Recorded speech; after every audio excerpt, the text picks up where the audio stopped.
Under major rivers, tunnels carry trains, cars, utilities, and people through ground saturated with water pressure. Building there means solving geology, structure, and waterproofing at the same time, while keeping the river above stable and uninterrupted. Before digging, teams map subsurface conditions with boreholes, lab tests, and geophysics. Grain size, clay behavior, groundwater pressure, and rock quality determine whether tunneling is straightforward, risky, or requires major ground treatment. River tunnels are commonly built with tunnel boring machines through soil and rock, or with immersed tube segments placed in a dredged trench. Method choice depends on depth, navigation constraints, geotechnical risk, and project logistics.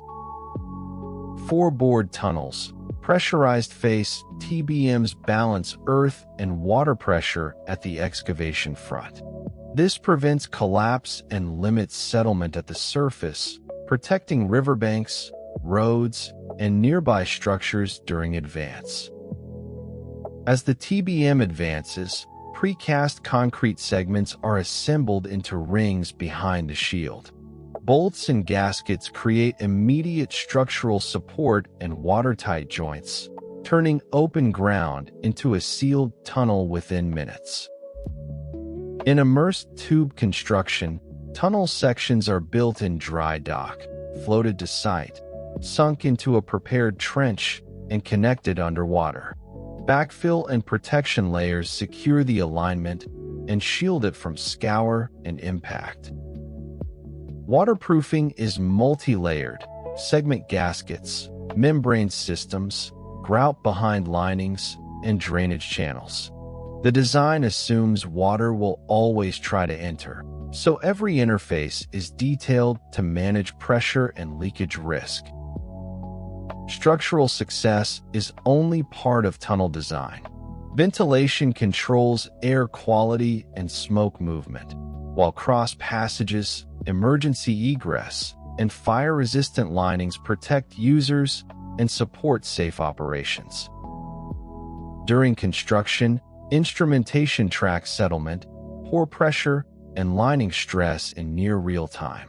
If readings drift from predicted ranges, teams adjust face pressure, grouting, or excavation sequence to restore control. After opening, tunnels still face water chemistry, chloride exposure, vibration, and maintenance access constraints. Durable concrete, corrosion protection, and planned inspection intervals keep performance predictable over many decades. So underriver tunnels are built by matching method to ground, balancing pressure during excavation, installing immediate support, sealing every joint, and monitoring continuously. The tunnel survives because force, water, and workflow are engineered together. A tunnel under a river is not just excavation. It is precision structural choreography below the waterline. This is load-bearing, where hidden infrastructure gets the spotlight.